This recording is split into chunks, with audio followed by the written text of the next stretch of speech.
Hello, good morning. So, sign ng Scorpio. Okay, oo. So, si Lola Baby to, basahan ko kayo ha. Let's see. Let's see. Okay, ano ang message sa inyo ni Universe for the whole week? And ano ang, what's the challenges for you? Okay, so bubunot ako dito. Yan ha. Ng dalawang cards. Yan. Okay. Grieve your losses. Embrace your power. That's your challenges. Okay. Grieve your losses, yan. Kumbaga dito, yung tinatawag na pinahihinayangan ninyo kung ano man itong mga opportunities, pagkakataong dumaan na hindi ninyo agad na grab. Okay? So, kung ano man itong inyong power, yan. Let's say, you have this talent or skills or knowledge, yan. Embrace ninyo ito. Kumbaga dito, pahalagahan ninyo.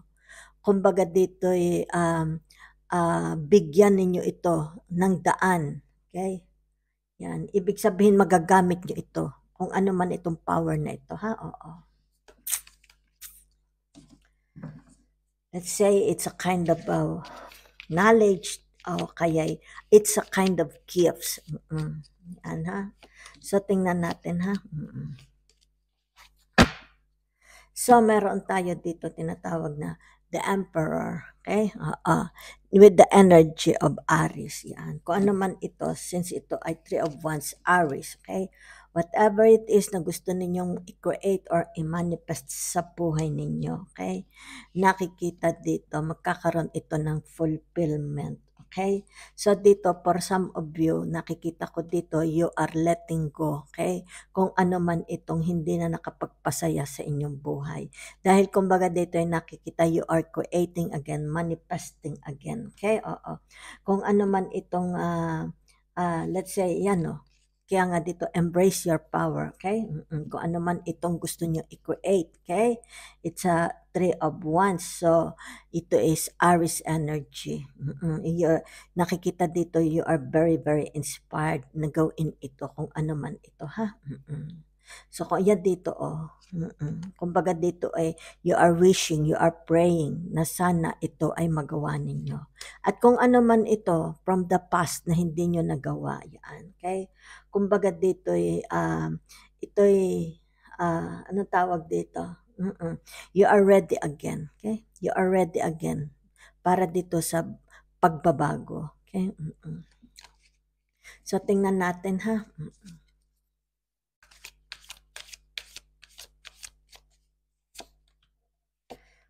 King of Cups. Yan. So, it's about your emotions. Yan. The moon. Okay. The strength. Okay. You're waiting for something. Yan. Okay. Ang nakikita ko dito ay pwedeng ito'y energy ninyo. Pwede namang ito'y someone or somebody. Okay. Kumbaga dito, yaan, oo. May naghihintay, okay? Nakikita ko dito yung meron dito naghihintay, matyagang naghihintay sa inyong pagbabalik. Yaan ha, okay? Kung sino man ito ha. Kumbaga dito, hinihintay yung iyong, hinihintay niya, okay? Yung iyo, let's say, tawag, o kaya yung tinatawag na sulat, yan ha, okay? Kaya dito do sa the strength, matyaga siyang naghihintay, okay? Maaring kayo, may hinihintay kayo, okay? It's about your emotions, and your strength, okay?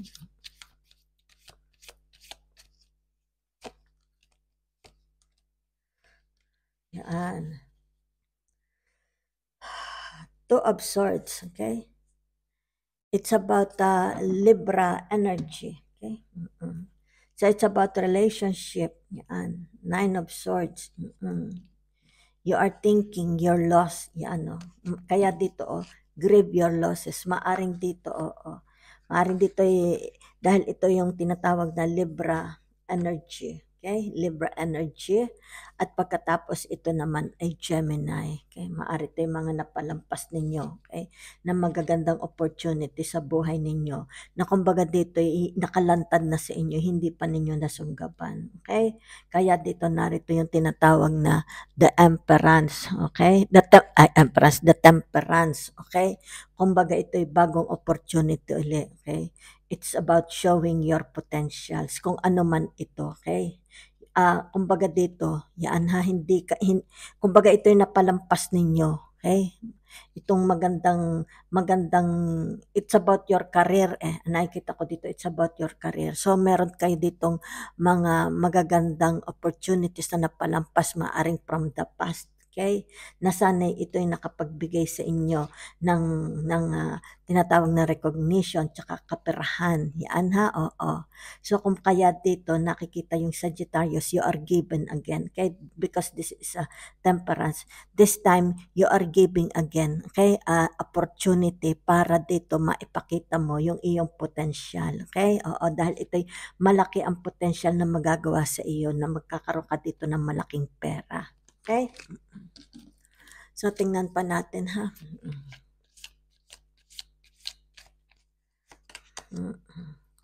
The Hermit,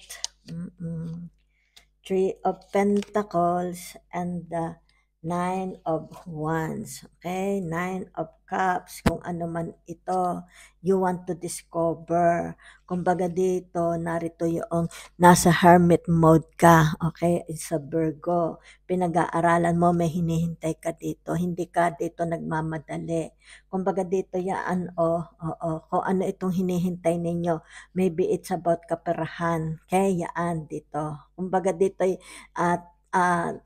ikaw ay taimtim or kaya yung ano tinatawag dito? Oo, yung pinag-aanuhan mo, sandali ha, nahirapan ako sa Tagalog na iyon. Yan. Kumbaga dito hindi lang pinag-iisipan, okay? Oo. Tinitingnan mo, okay? Habang nakatigil ka, okay? Kumbaga dito nagmamasid ka, you are observing, okay? Oo. It's about kaperahan. Yan. Kumbaga dito, it's about your health too. It's about about yourself too, ha? Dito nakikita din, it's about yourself. Yan, ha?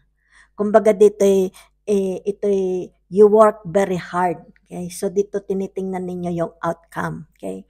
Yung tinatawag na yung growth, yan. Yung tinatawag na resulta, yan. Kaya dito, yan. Nakikita, ha? Nag-observe ka, inoobserbahan mo. It's a very, very good signs. Maari ito'y sa kaperahan ninyo. Dahil maaring dito, you work very, very hard, okay? Para dito sa iyong tinatawag na kaperahan. Kung kaya dito, inoobserbahan mong maigi. Okay? Tahimik kang nakamasid. Yan, pinagmamasdan mong maigi. Yan ha? Ang magiging outcome, magiging result.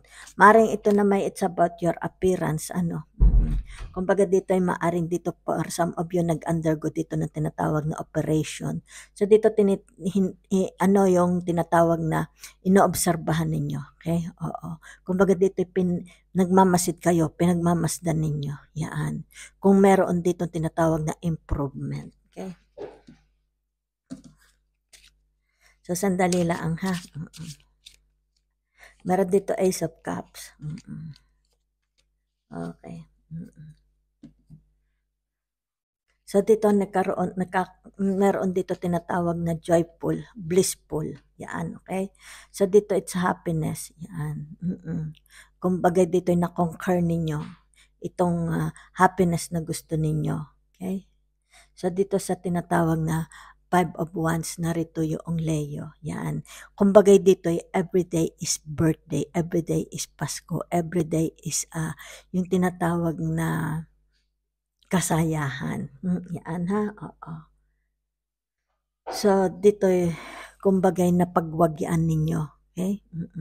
Maaaring ito'y about love relationship. Yan, maaring dito'y nagkaroon ng fulfillment, okay, sa inyo tinatawag na family, okay, o love relationship, okay, magandang family, inaasahan ninyo, magkaroon dito ng mga anak, okay, oo.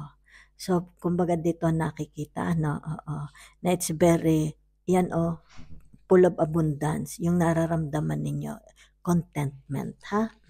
So, it's a very, very nice reading naman pala. So, celebration. Ano ibig sabihin niyan? Okay? Ibig sabihin, araw-araw birthday, araw-araw Pasko. Yan ha, okay. See? It's a victory. Okay?